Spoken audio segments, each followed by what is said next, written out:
Hello, gentle people of the world. Good morning, good afternoon, and good evening. Welcome to No Food Live. I'm your host, Matthew Lang, joined by my co-host, Courtney Riggle. And we're here to bring you a new series as we take a deep dive into the world of food informatics and the Internet of Food. Greetings. We're so pleased to have you join us today for our second episode of No Food Live, which airs on the third Thursday of the month. Today we welcome three esteemed guests, Jess Fanzo from Johns Hopkins University, Tom Tomich from UC Davis, and André Laperrière from the Initiative for Global Open Data for Ag and Nutrition. Our three guests will help us explore the world of regional and global food systems and examine tools and partnerships we need to connect to in order to make our food systems more sustainable, resilient, and equitable. That's right. Last episode, we kicked off our inaugural episode with the food-on ontology and potential connections between molecular components of food and those found in the world's largest knowledge graph of COVID.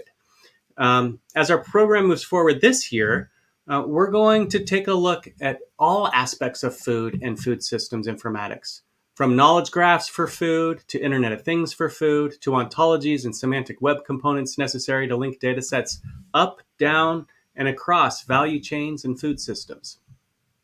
But today, we're focused on value chains, and more specifically, how developments in local to global food system knowledge integration and visualization technologies are improving our understanding of value chains and the overall function of food systems. So let's get started. First up, we have Dr. Jessica Fanzo, a Bloomberg Distinguished Professor of Global Food Policy at the Johns Hopkins University. She'll be getting us up to speed on the Food Systems Dashboard, an online tool for visualizing global food systems information. So Professor Fanzo, Jess, can you take us for a quick tour through this amazing utility you and your team have built? Maybe tell us a little bit about what it's for, how it works, who's involved. I'll also add a reminder to our YouTube audience that we will respond to your comments and questions live. Just type them in. Great. Thank you so much, Matthew, for the invitation to be here. It's fun to be able to present what we call the Food Systems Dashboard. So the Food Systems Dashboard is a collaboration between the Global Alliance for Improved Nutrition, Johns Hopkins University, and many other partners. And we felt that there was a dashboard calling and needed because evidence-based policymaking in food systems requires sound evidence, but data is often fragmented, it's not available, it's hard to get access to. So policymakers are often in the dark on how to manage their food systems and need to know where they need to act and how to start. So we felt there was a need for more tools that contextualize food systems and their linkages to the many outcomes that food systems have, like diets, nutrition and health, economics and livelihood, and environment and climate change. So the goals of the dashboard are threefold.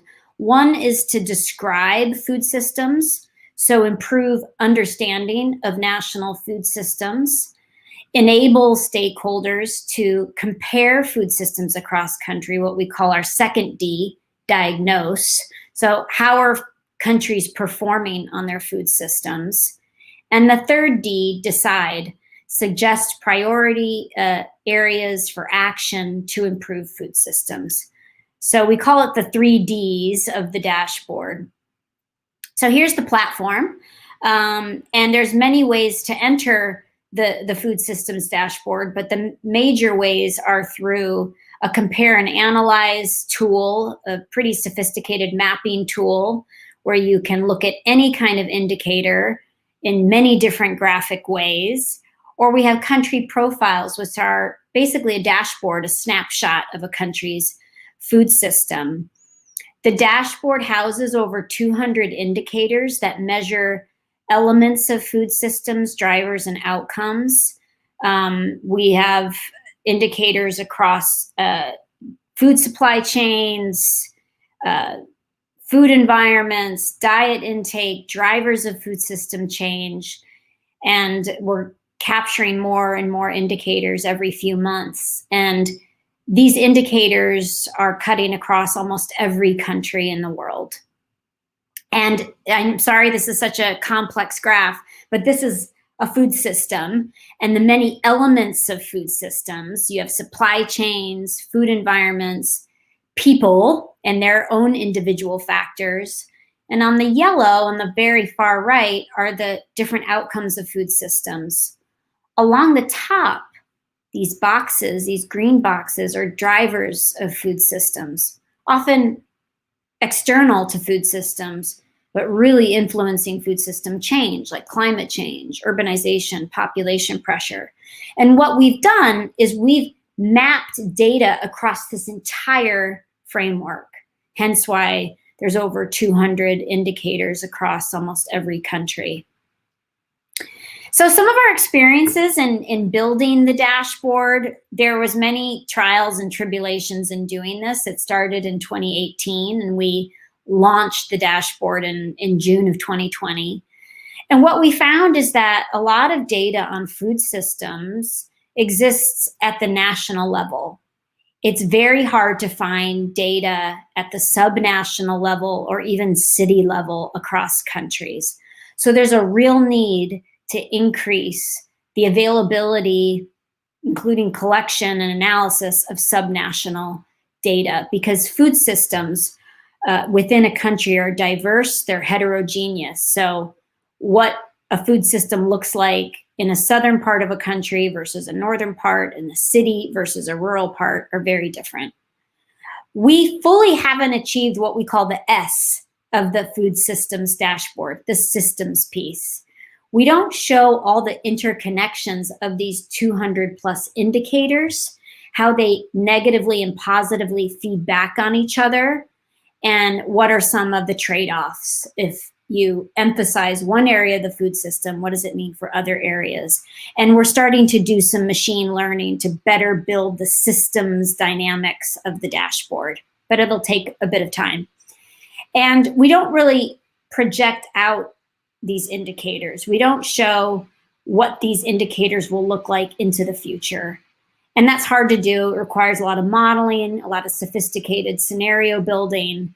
And when we think about different shocks to the food systems, pandemics, climate change, it requires another level of sophistication that we don't feel quite comfortable in projecting these kind of scenarios when we're riddled with assumptions. So that's just some thoughts, and I'm happy to talk a bit more about that.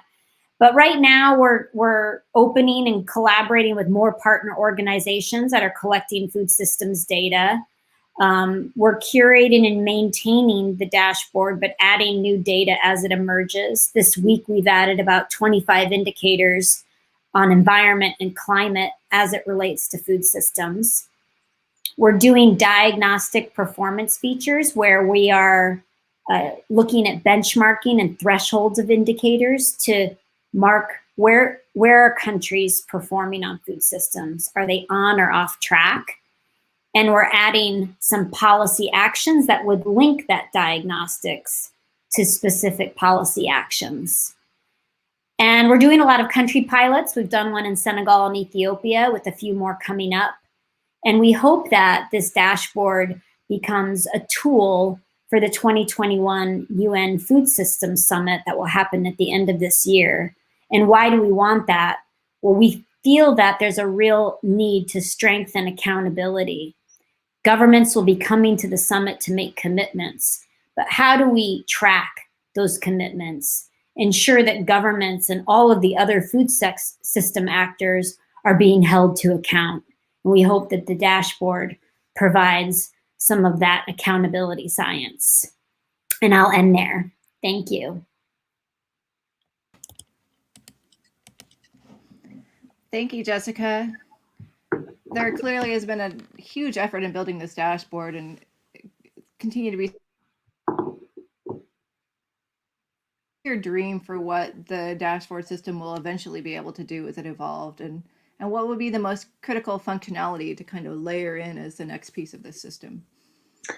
I think the diagnostics piece is really key. So a country could look across a curated set of indicators that capture the holistic nature of food systems and look at where they stand. So maybe they have strong food supply chains and they're focusing a lot of investment on increasing yields of staple grains. But when they look at their diet indicators, the diets of the country are off track.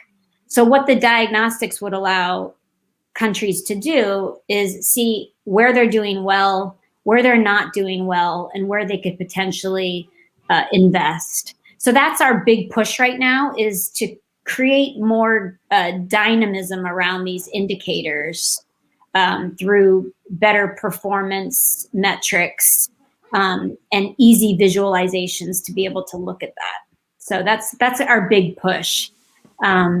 And then the subnational data is another kind of key piece where we really want to dig deeper for some countries, looking at subnational food systems and how those are performing as well. But it's very difficult to get subnational data beyond a few metrics like food prices and things like that. So we're hoping that we do more of that. And my key partner who helped lead this is Lawrence Haddad from the Global Alliance for Improved Nutrition. And just on Twitter today, he called for, are there people working on real-time data collection across food systems? Because that would be really a key piece to add to the subnational data.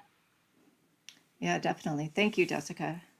Now let's turn to our next guest, Professor Tom Tomich, founder of the Food Systems Lab and Distinguished Professor of Sustainability Science and Policy in the Department of Environmental Science and Policy at the University of California, Davis.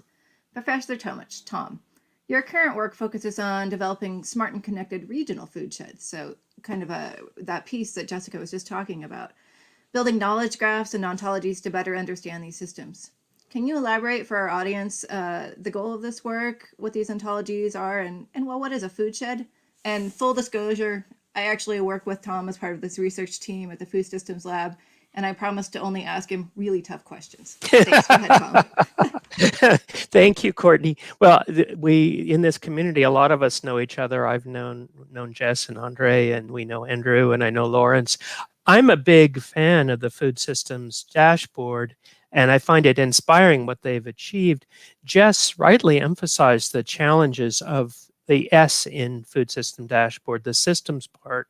And so I wanted to talk a bit about that challenge and opportunity, and also about thinking about how we could use ontologies to make sense out of the complexity, and also to move from static kind of lookup of data to more real-time streaming of data, which may also enable us to address some of the spatial granularity challenges.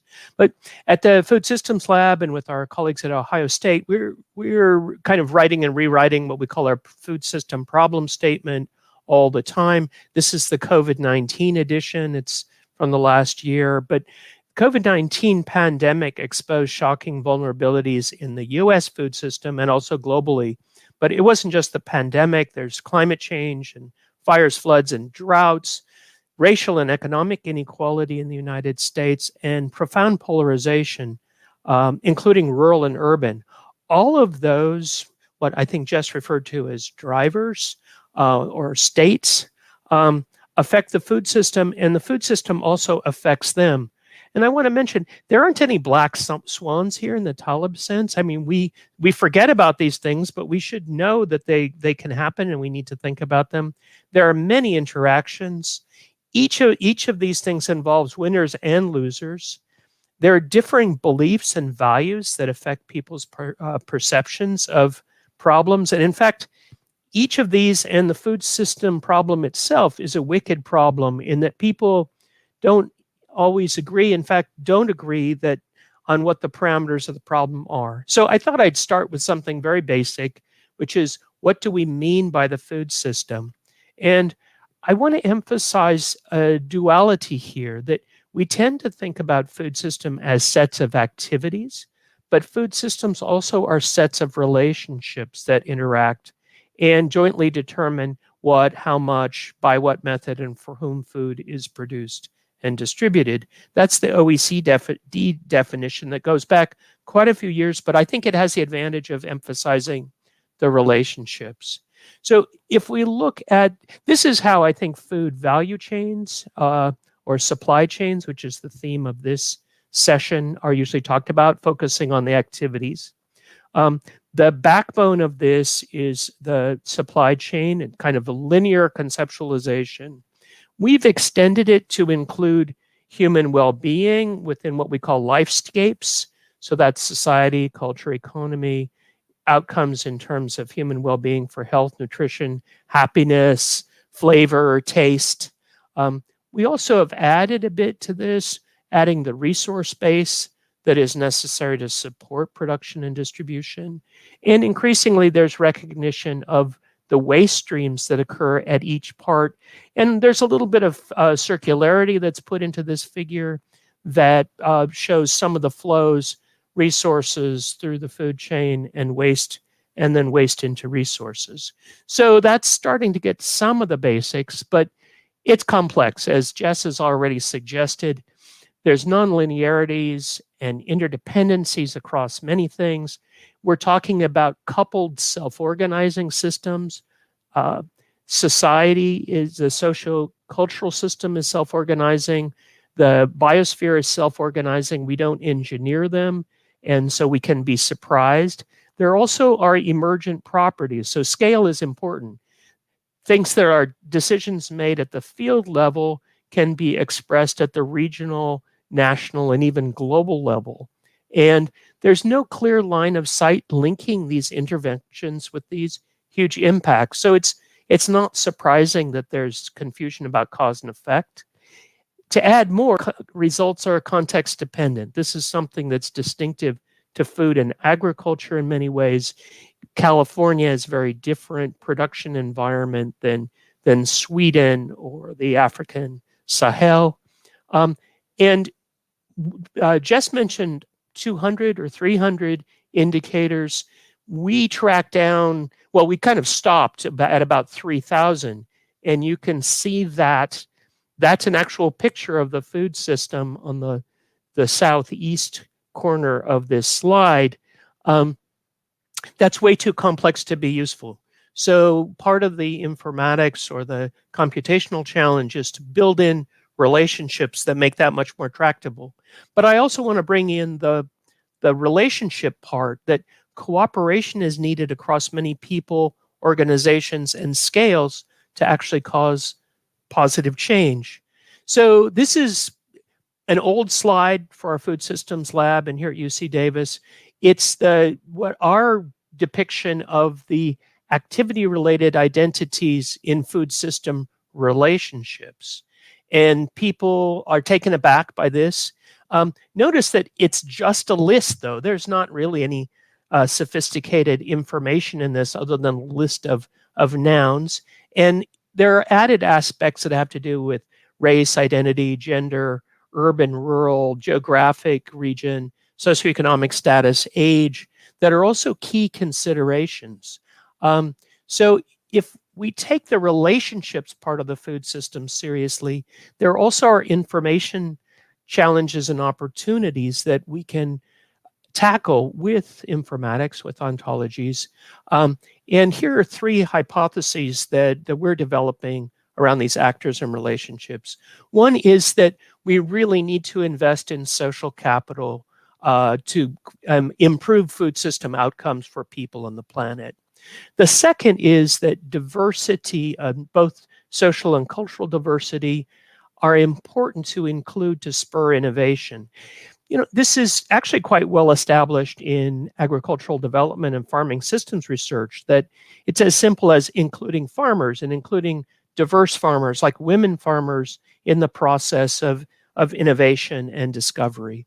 And the third of these hypotheses is what I call transformation. So the idea that if we can use information and participation to have more user-driven activities, we can increase productivity, equity, adaptive capacity, and resilience in the food system. This also requires a very different way of thinking about what we're trying to do. And this comes from a really nice publication. The citation at the bottom was in PNAS in 2019. But we really need to shift from the idea, kind of the textbook version at the top of this slide, that there's a clear, single, well-defined goal, that we have this benign social planner who optimizes assets, and that we have really precise measures that give us feedbacks for adaptive management. The real world problem is not like that at all.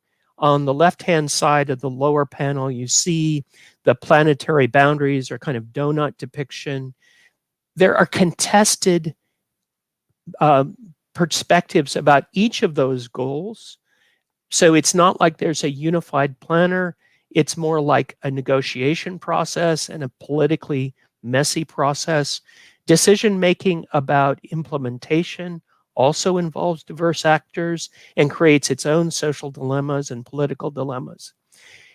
The whole system, as I hope you understand, is by now is complex, poorly understood how things fit together, and we have imperfect measurement and sensing. But I don't want you to be discouraged by those things. I think if we confront them as reality, information tools can help us to do much better in supporting these negotiation processes. So my last slide, I really would like people, or at least in our work, we think about two interlinked opportunities around informatics and ontologies. One is an opportunity for engagement and inclusion of diverse people to build the necessary networks and partnerships. That involves attention to data access, data sharing, and the creation of uncommon collaborations. And the second opportunity is really to then build on that social capital for user-driven research on food system problems and opportunities. And ontologies, metrics and indicators, analytics and models all have roles in that part too. These are distinct. Each one addresses an important aspect of the food system. Each has at its core information problems and opportunities. I hope you see that they're mutually dependent. So prospects for better outcomes depend on pursuing them in parallel rather than separately. And each is independently poised for its own information revolution. And I feel optimistic that by pursuing these things in tandem, there really can be game-changing advances. And I'll just end on one final question, which is, in our work, it's raised the issue of legal and institutional safeguards for privacy and intellectual property, so that people feel safe and in fact have a incentive to engage voluntarily in participation and these collaborations. But I'll end with that. Awesome. Thanks so much, Tom. That was really great. And I should probably say also, full disclosure, that Tom and I have been working together for a while on some of these problems. And I'm super happy to see that their questions are rolling in from YouTube, and we will have a general Q&A where we start asking audience questions at the end. But just for now, I want to understand, Tom. I'm going to take a page out of Courtney's book and ask you, if you could have your dreams fulfilled about building these food systems informatics components that you're working on, what would that look like? What would success look like at the end of that? So I'm not a computer scientist, so I don't think about the code or anything. I think about how these tools can support more effective processes. So I would love us to move from, sort of old-fashioned Rolodex kind of thinking about, who are the people who should be around the table, and actually use informatics to be much more inclusive and effective in engaging partners in this process, and discovery of partners, and partners discovering each other, because this is so complicated and people are so siloed. So this is what I mean by the uncommon collaborations. And then the other part of that would be, I'm weary of the workshops we've all been to where we have Post-it notes and we reprioritize food system issues for the nth time. And I would really love us to be able to have a cumulative process where we say, across the world, working with the food system dashboard and with GODAN, we've identified these 6 things always come up. So let's start here. And then maybe there's another 5 or 6 things that matter in your town. And let's add those things. And then in the same day, be able to say, so what does the evidence say about, are there complementarities or are there trade-offs? And can we start to visualize spatially scenarios of different trajectories? Because then people could get excited about a better future for everybody. That's my dream. That's awesome. Thank you so much. That's great. And it's really great to hear your enthusiasm for that as well. I hope that carries through to the rest of the episode. It's what's kept me going for these many decades. Yeah, no, it's great. It's infective. Okay, so now let's turn to André Laperrière. He serves as the founding executive director for the Global Open Data for Agriculture and Nutrition Initiative, or GODAN. André, we've heard some of these more technical pieces. Tom gave us an overview of the sort of the socio-technical concepts. But we brought you into this discussion because you've got an amazing network. You've got some 1,200 organizations from 127 countries around the world. So can you tell us how GODAN works? Who's part of the network? What are some of the challenges it's trying to solve? Yes, thank you very much, Matthew, and thank you for the invitation for being here. Indeed, we're very privileged because, as you mentioned, we're in 127 countries dealing with governments, private sector, international and national organizations, farm organizations, civil society, just to mention a few. But overall, the reason why we're talking to all these people is to stimulate innovation in the world of food. So we're agriculture and nutrition, but really we should have been called Initiative for Food, because that's really what this is about. So we're working with governments and helping them put in place the right environment that will allow all of this data provided through Johns Hopkins dashboard, FAO, other sources, to make use of it, to make the transition between data and data-driven policies, which in turn should lead to better services to the population. You know, when we think of SDGs in particular, and the one that's right at the center of what GODAN does, which is SDG 2, to end global hunger, we think of food security, but really we should be talking about nutrition security, because that's really it. So that's what I would like to share. I'd like to share some thoughts with all of you on this issue of us working on a holistic approach to food, because the tendency, and it's not because of bad reasons, it's human nature, I guess, just about everywhere in the world, what we see a common pattern where the different components of what composes food systems are fragmented. They are dealt with by different components, different ministries, different organizations, but yet they are part of one single system.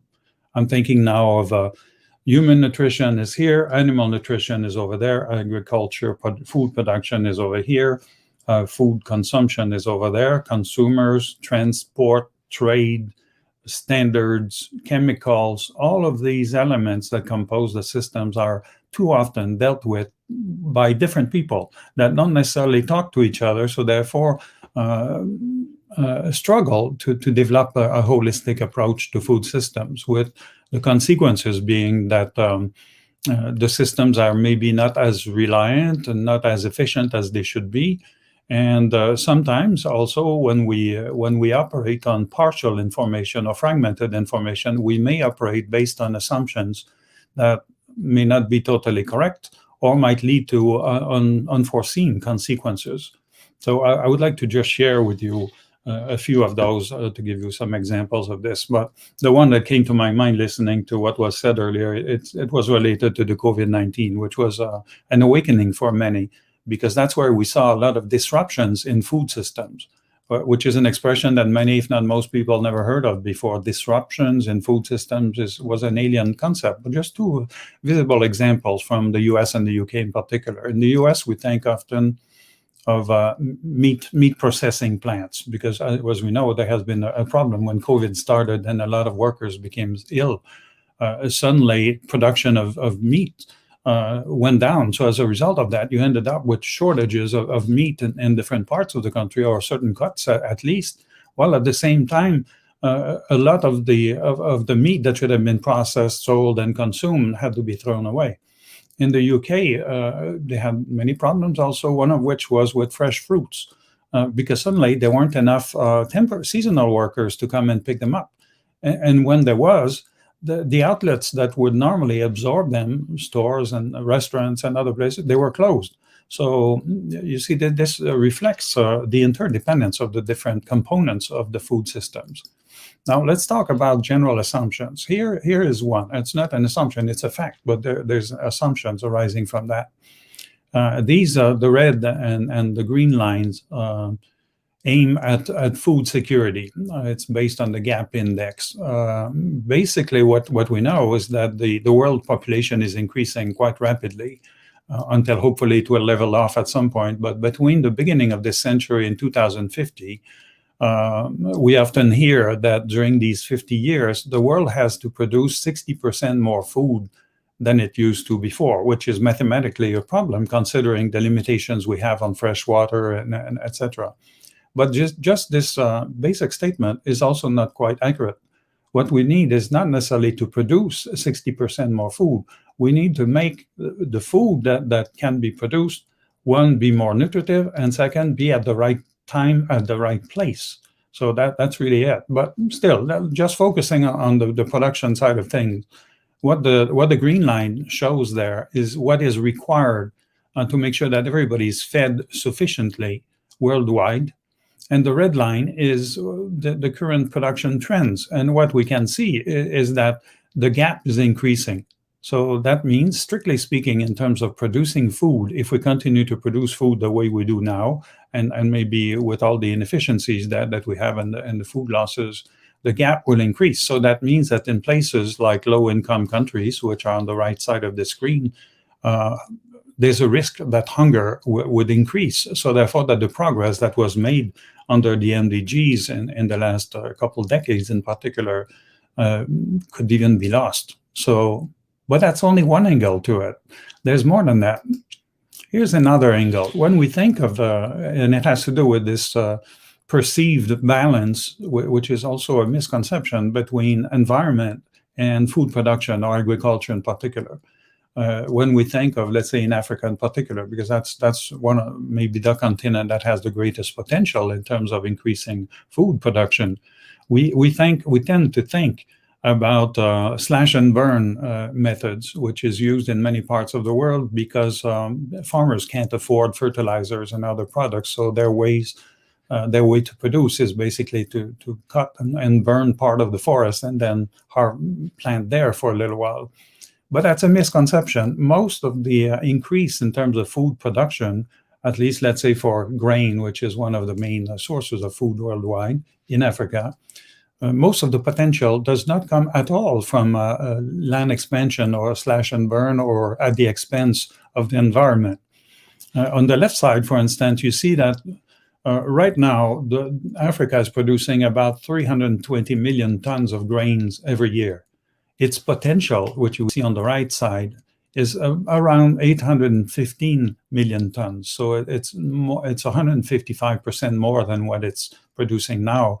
But yet, if you look at the proportion of that would come from land expansion is minimal. It's less than 10% of this increase. But yet, if you look at the left side, the first blue column, you can see that Africa can more than double its food production using the same land that it's using now, simply by increasing the yield, so increasing the way they do agriculture. So you see, it's an example of a misconception that many have when they try to balance food production versus environment.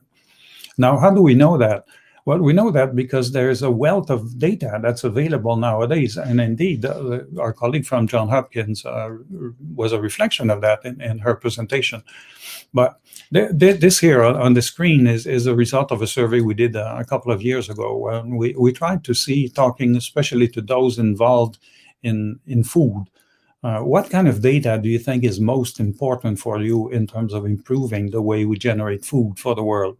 So these are the types of data that came most often. And the three main ones, geospatial data, weather data, the first two in particular, they have to do with increasing production.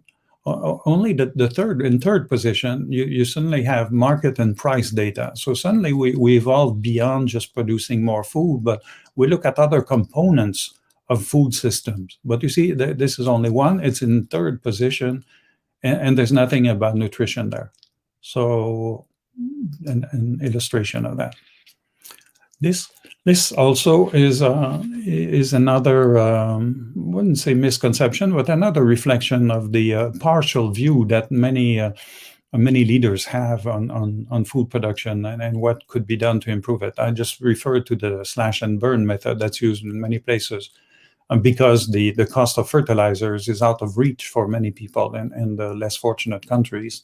But when we analyze this, looking not at production now, we're looking at trade, imports, customs data, which in the end also has an impact on nutrition. We find that the cost of fertilizer in Tanzania, that's the example, Tanzania in 2015, basically between the moment a bag of urea, the main fertilizer used there, arrives in the country and the moment it lands in the hands of the farmer, the cost has doubled. It has doubled because of all these steps pertaining to storage, transport, various margins and cuts that are taken along the way. It doubles the cost. So you see, this is not production. This is not directly nutrition. This is trade, transport, infrastructure, but also is part of the food systems. Now, here's another one that people don't think about: food waste. I was saying that the common statement is that we need to produce 60% more food this century, this first half of century. In fact, a scary statistic on that, somebody reminded me, I think it was Lawrence, in fact, that said that once. He said that in these first 5 decades of this century, the world has to produce as much food as the entire world did in the last 8,000 years. Think about that. That's a lot, huh? But it's also not totally accurate because of the food waste. And food waste is very important. What we see in the top part of this chart is that worldwide, about 56% of all food that is wasted, which is about 1 billion metric tons per year, is wasted in developed countries. But yet, 44% is wasted in developing countries. So, surprise, because we're trying to see how we can provide more food. I would rephrase that. I would say more nutritious food, maybe, in developing countries. But it's not just bringing more, it's using better what we do. And when we look at the waste, and that's a statistic that I found very interesting from the World Bank, they looked at translating the food waste in terms of lost calories per person. And what we see is that in North America, for instance, food waste represents 1,500 calories per person per day in North America, right here where we are. But if you look at, let's say, Sub-Saharan Africa or North Africa, you're between 550 to 600 calories per person per day. So in other words, just the food waste that we have here could be enough to take care of hunger. Maybe not necessarily of under or malnutrition, but at least of hunger. But nobody really focuses on that very much. Just an example of the breadth of food systems and the importance of looking at it in a holistic way. Here's my last slide here. This is an angle also that we don't think about very much. Here's a progression that might look very nice. If you look at the upper part of this graph, between the yellow and the red, especially the red, this is the number of countries, and from 0 to 150 countries, and between 1990 and 2015, in the era of the MDGs and now SDGs. The red ones indicate the number of countries where there is a prevalence of high hunger and high child undernutrition. So people starving, basically. So what you can see is that the proportion of countries in that situation has drastically reduced. We're less than half where we were 20 or 25 years ago. So you could say, hooray, that's excellent. But what is less excellent is if you look at the green part, which is basically obesity. So it's people that are overweight with all the consequences that this leads to, like diabetes type 2, heart disease, and other problems like that. And what is striking is that out of this 150 plus countries that have been analyzed here, there are only two worldwide that managed to overcome completely zero to hunger while keeping adult weight below being overweight. So only two, and that's the Republic of Korea and Japan. Every single other country that overcame hunger fell into obesity and its consequences. Again, that's also linked to food systems, but people don't tend to look at that. No, that's for the doctors to take care of. We're farmers, or we're meat processors or others. But you see, we're all part of the same family. Now, what should we do to address all of that? Because data is there. I didn't make up these figures. They are there. What we do in GODAN, we try to work with governments and also with private sectors, with leaders, let's say, to educate them in the best ways to incorporate data in their policies, in their day-to-day actions, which ultimately should lead to better service to the population and better health to the world. Thank you. Sorry. I thought it was my last one.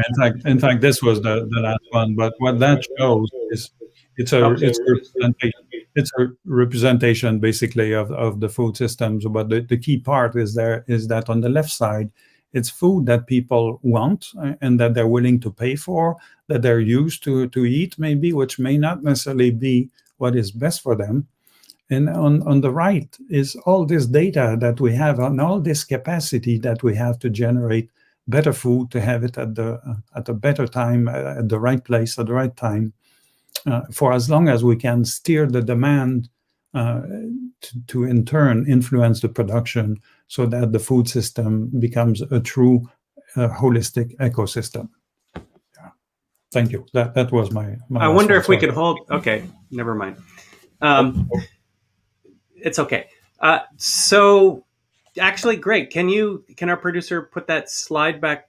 Nope, never mind. It's gone. Okay.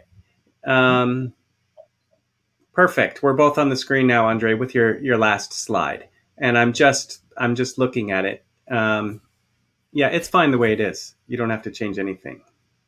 I'm just wondering, because you ended with a solution, and I just want to sort of follow up in the same way that we asked our other two guests. If you could dream about, what does success look like for GODAN? I'm guessing this slide probably has something to do with that. But if we're 2, 5, 10 years into this, what does success look like for GODAN when you feel like you've accomplished your mission?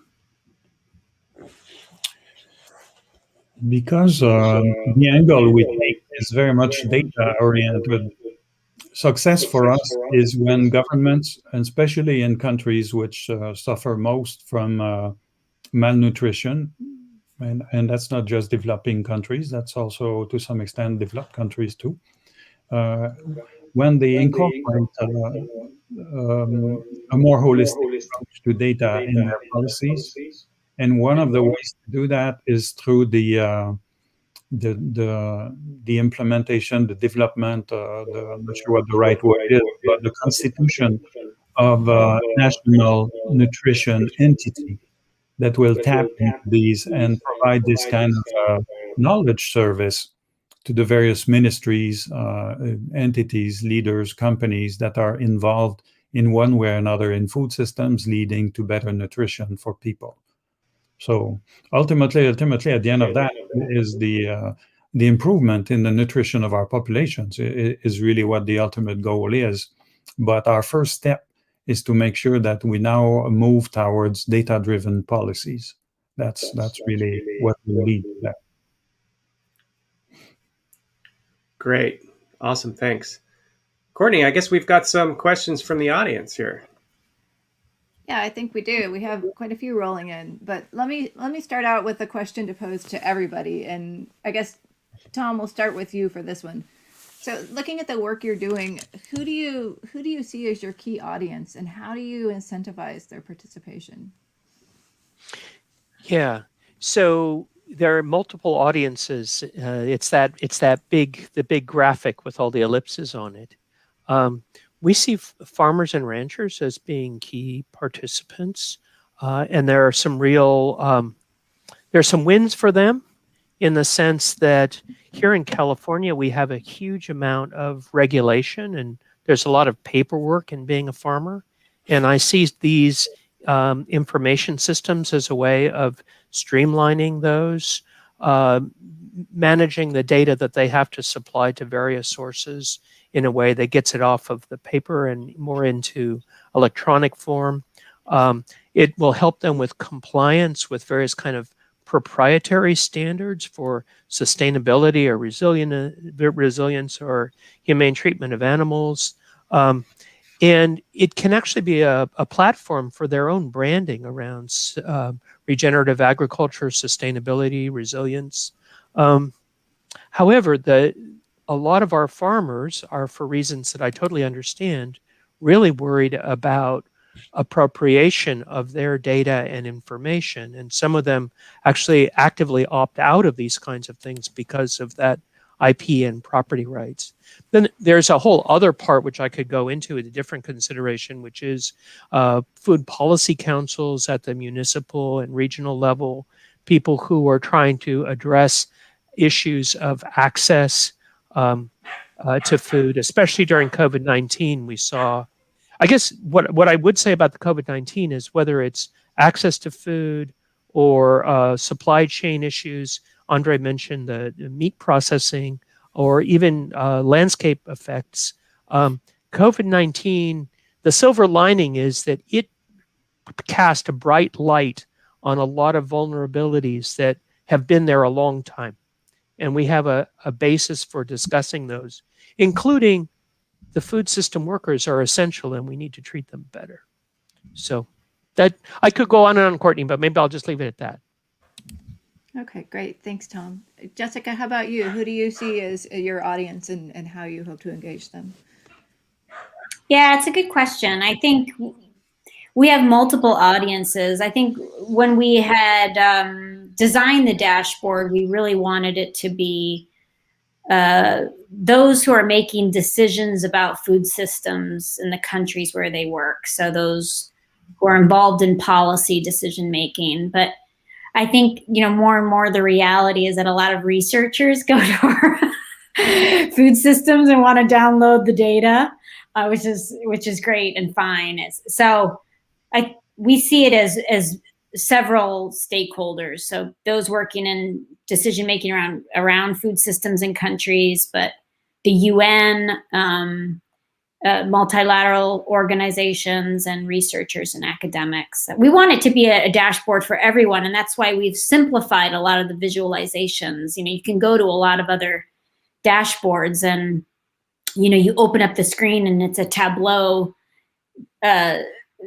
portal that's kind of hard to navigate. Even I struggle to navigate some of these big data dashboards, but we tried to make it as simple as possible for anyone to be able to use. Yeah, well, it's a great tool from what I've seen so far. So looking forward to using it more. So Andre, how about you? Who are your key audiences, and how do you engage with them? Well, we do have a number of different audiences, all linked one with the other. And of course, each country is a bit different, but one key audience that we have are the data managers. Because in many countries, those that have sufficient expertise to find the data wherever it is, be it geodata or traditional data from other sources, are in limited numbers. And very oftentimes, especially in the developing world, they're spread all over the place. So there's no real critical mass of such talent that could together generate a holistic picture. And most important, to translate this data, because even if you have these people, generally speaking, and that's true, no offense to anybody, but it's very true from researchers in general. Researchers tend to generate very scientific, very complex data, which is very important, very complex reports and so on, but which are not necessarily very well understood by ministers or by government or by senior officials, because they are not as technically savvy as these people. So we're working with the data managers to help them first more easily access data wherever it is, and second, in becoming better communicators in the way they communicate it to the leaders. Second, we're discussing with the leaders so that they can start to do data-driven policies, as I mentioned earlier, rely more on data when they elaborate policies, especially having to do with nutrition. A third group maybe is the producers. We work a lot with cooperatives, so because these ones, they can not only generate data as to what is happening in what they're producing, what kind of problems they have, but also as to how they can improve the quality of what they're producing. So we're also working with that third group. So these would be, and the fourth, last but not least, is consumers. So we're working with a number of organizations. We just signed an MOU with the UBC recently on that. So, and with McGill University and others, we're trying to find ways to influence consumers, so to better guide them in making more nutritive choices in the type of food that they buy, that they process, and that they feed their families. So there are four, but they are all integral part of the food systems as a whole. Awesome. This is so great, and I'm super excited that we're all here working on these individual pieces. We have some questions from the audience. We've got 9 minutes left, so I wonder if we could take just a few minutes. My favorite part of No Food, and something that we try to do every episode, is can we just spend a couple minutes sort of spitballing ideas about what would it look like if we worked together? I mean, we do work individually, but it seems like amazing, right? Like Jess and her group's got the dashboard. Tom and his group have these ontologies that could be connected to the dashboard. And André, you've got this huge network of people. Does it not make sense that, I mean, what would it look like if we were all doing something, in sync? Let's see, Jess, you were shaking your head the most, more than anybody. So I'm going to call on you first. Well, I was not shaking. I'm sorry, nodding. No. I always get these I things think mixed up. Great. And I mean, André, I think GODAN tried to do that, was to try to bring, at least from what I remember in its original inception, was to try to bring everyone working on data across food together. And that's why I think there's a real need to continue supporting GODAN. Yeah, and I think there's keepers of data, food data, that we need to bring in. Like FAO is obviously plays a huge role in curating food data from around the world that countries provide, and they should continue to be supported, and we should all work with them. So to me, I would love the original idea of the dashboard. Maybe it gets a bit more to Courtney's question to me, is I wanted the dashboard to be this big public good that we have many people contribute to, and many people work on and build it out. So that's sort of my dream. And obviously the dashboard is just a dashboard, right? But it could build in other things. I mean, one thing that we're doing now is annually we will have a Lancet, the journal Lancet, a countdown on food systems transformation report that's built off the dashboard. So you can imagine that too, being a large consortium of people who work on food data. What are the best metrics for the world to track on food system transformation? And again, interested in having more and more partners come into that. So I'm open and I'm game for it. So Tom, André, what do you think? Well, yeah, 2 thumbs up. I mean, so as André knows, we're members, and we support GODAN's effort and big fans of GODAN. And Jess, we've written proposals together. They just haven't been funded. I mean, I think the three of us know each other well, and there's a community of people that work on different aspects, and I think there's a high degree of mutual respect and also complementarity. Right? This isn't about ivory tower competition. Speaking for myself, it's such a big thing that there's room for all of us to play bigger roles. And the frustration is that we need to, in my view, and I guess this is kind of self-serving, but we need a global effort to invest to take this up to critical mass. All of these activities we've been talking about involve huge network externalities. And it's not going to be driven by the private sector alone. It's not going to be like a Google or Facebook. These are very much public goods that we're talking about. And in my view, I think we need a mechanism to get ourselves up an order or two of magnitude in this effort. Yeah, I very much agree with what has been said. I would add maybe one more element, which has to do with the demand for the right food, the nutritious food, because demand is what drives everything really, and maybe more effort should be done on these groups. I'm just thinking one thing when we discussed COVID earlier, and especially in relation to meat processing plants. Over the last 50 years or so, there's been a worldwide, in fact, but especially in developed countries, a tendency to centralize food production for economic reasons, because it was cheaper that way, but with the downside of making us more vulnerable to disruptions like the ones we just saw. But this is also true in food choices as well. Now the world is fed essentially from about 10, 12 maybe main crops. This is what feeds the world. I was reading a report recently saying that compared to the beginning of to a century ago, they say that except for a few countries like Korea, for example, the consumers have lost about 70% of the food diversity that they used to eat, to consume at that time. So it's okay, but now that we know that, so how can we correct this? Well, we can't correct it just by throwing numbers in the air. So we have to accept the fact that countries are different, societies are different, they have different taste, different approaches to food. So we need to do a greater effort in factoring that. As much as I personally think that some decentralization, maybe we over-centralize some of the food processing over the last few decades.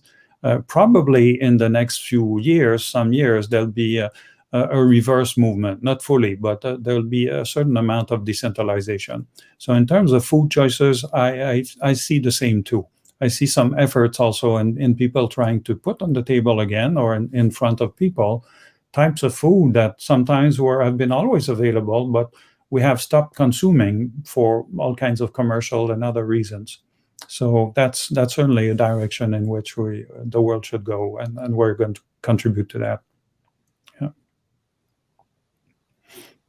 Could I just build on a point that André raised about the role of information in the food system?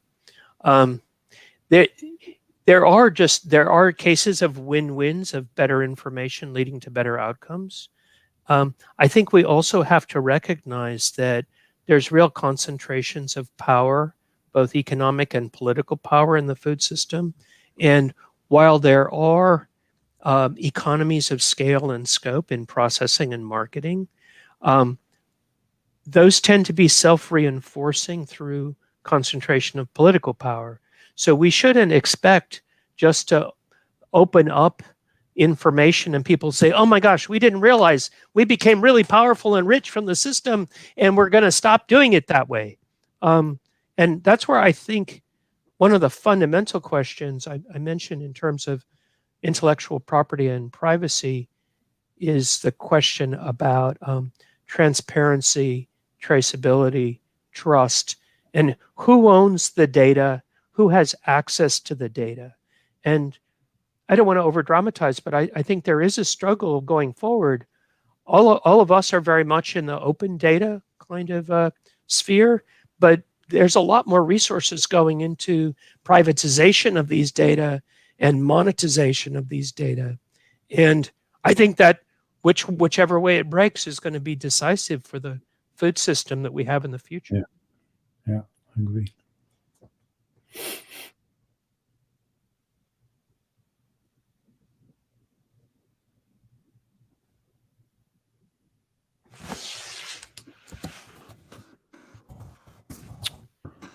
Oh, Matthew, I can't hear you. Wow, it was amazing that my lips were moving and everybody was silent. Even okay. I said I'd like to be provocative here then and suggest that not all data should be open, and that people do make money off of their data, and that's part of their livelihoods. So understanding and as these systems evolve, what's appropriate to share publicly and what's appropriate, the ownership that you say is important with respect to privacy and the ability to make money off of that data, right? That's part of the reason why it's private is because, and ownership is recognized, is because it has value. And so while we do, I think most of us come from this open data perspective, I think it's important to recognize that that there's an appropriateness that needs to we need to come to some conclusions on, and I'm not sure how to do that. And relative, I'll just give you one more thought, sort of relative. Oops, looks like we lost Jess, unfortunately. Oh, going to ask her a question. Relative to the centralization, which I think is important, because I think some of the concepts we're talking about are existential threats to the people who have the centralized repositories. And so how do you, Tom and Andre, see that playing out in terms of what does it look like, open versus private, the ability for small data holders to actually make money off of their data as an income stream? I think if I may just jump in, I very much support your statement, and that's very much what we hear also, especially in the private sector, but I would say in research and others, which is that not all data should be open. One, there's an issue of privacy that's very important. Data can be misused also, especially for smallholder farmers in particular. It can make them vulnerable to predators, let's say. So there needs to be some level of protection there.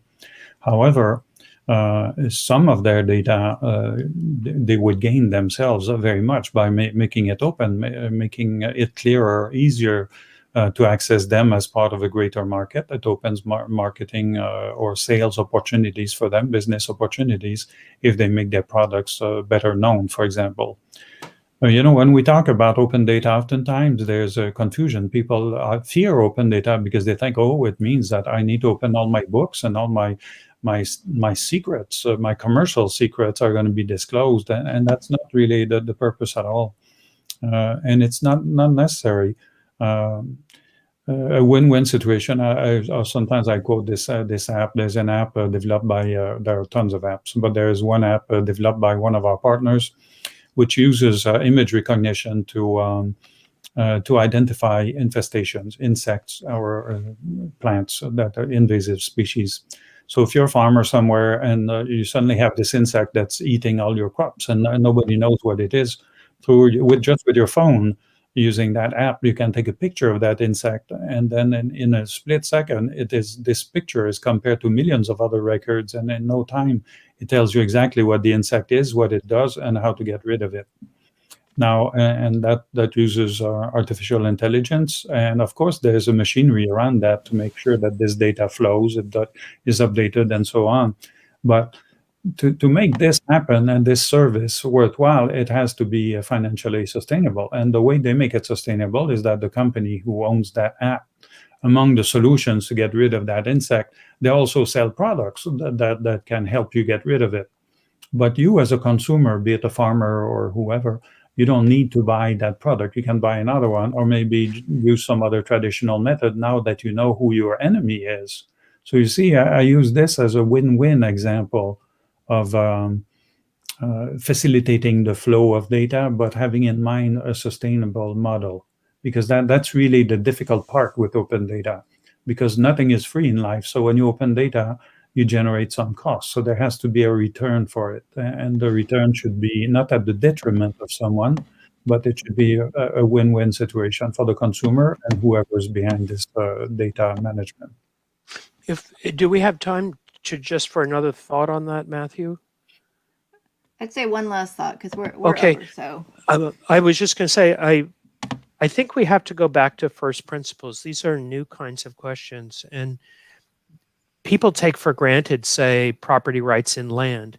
Property rights in land are established with a public good objective, which is to create incentives for people to manage and increase the productivity of land. There also are times in which we have public ownership of land, national parks and things like that. We need to have a similar principles-based discussion about open data, because there is a public interest, there is privacy, there also are incentives for investment to create new goods and services. There also are conflicts of interest. I mean, the example you mentioned, André, opens up possibilities for if marketing starts to drive information about pests, you can see perverse outcomes. I just think we need to get going on this conversation and bring in people with expertise. It's not unlike the challenges faced in scientific publishing now, where they're trying to figure out a sustainable way to actually make scientific information available through journals. And it's very contentious. Awesome. Tom, we've got a question from the audience for you. Before we go to that, I just want to respond to Jessica and Babak, who are also in the audience but had questions for Dr. Fanzo. She's fallen off of the stream here, so we're not able to ask her those questions. I promise you guys we will follow up in the text of the YouTube channel. So you're going to have to come back to the YouTube channel to see the that's our little hook, I guess. But it was not on purpose. Tom, Rob Trice asks a question. If you could address the distinction between a food system, a food marketplace, and an ecosystem, there seems to be a little bit of confusion out there. And I guess, what are the differences between these things, and how do you see the difference in how they relate to each other, and maybe information that comes from each of those things? Okay. Hey, Rob, it's nice to have you. We don't live that far apart, and we have to get together through this virtual medium. Great question. So food marketplace could be a physical place or could be online. I think of that as a place for price formation. And the market system is really great at price discovery that includes time, quality, place. I mean, that's what agricultural marketing is about. It would be great if those were the only considerations. Maybe I'm not completely clear what you mean by food ecosystem, but we are aware that the food production system, agriculture, food processing and distribution has a big footprint, both socially and environmentally. So maybe food ecosystem is referring to that big environmental footprint. We know that that footprint is not reflected in the marketplace, and it leads to misallocation of resources, undermines efficiency, and ultimately undermines planetary health and human health. So that's why a food system is really about bringing together the thinking about the economic and production parts, the ecosystem parts, and the social parts. thinking of it as a coupled social and ecological system.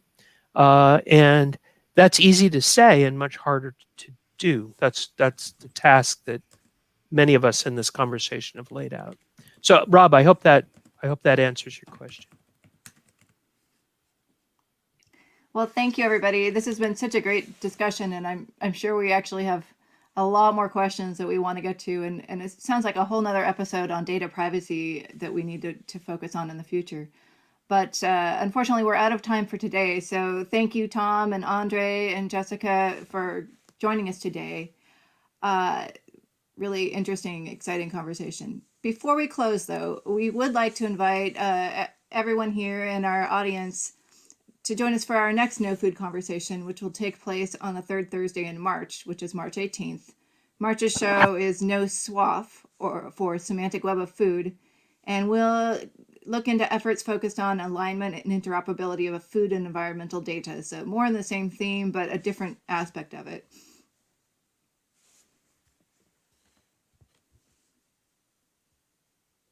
Oh, Matthew, you're muted. Thanks. Boy, I'm just screwing up all kinds of ways today. Our guest next month, if you could throw that slide back up there, that would be great. We've got Valeria Peixe from the UN Food and Agriculture Organization, the FAO or the FAO, depending on where you're from, which is, I think Jess said today that she thinks that FAO needs to be involved. So we realize that, and we've got her.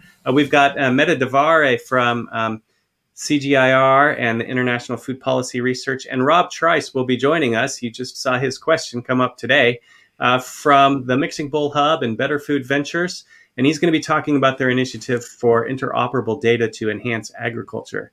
So we look forward to seeing you all there. And don't forget, our previous episodes are available on the YouTube channel. I put that in the chat.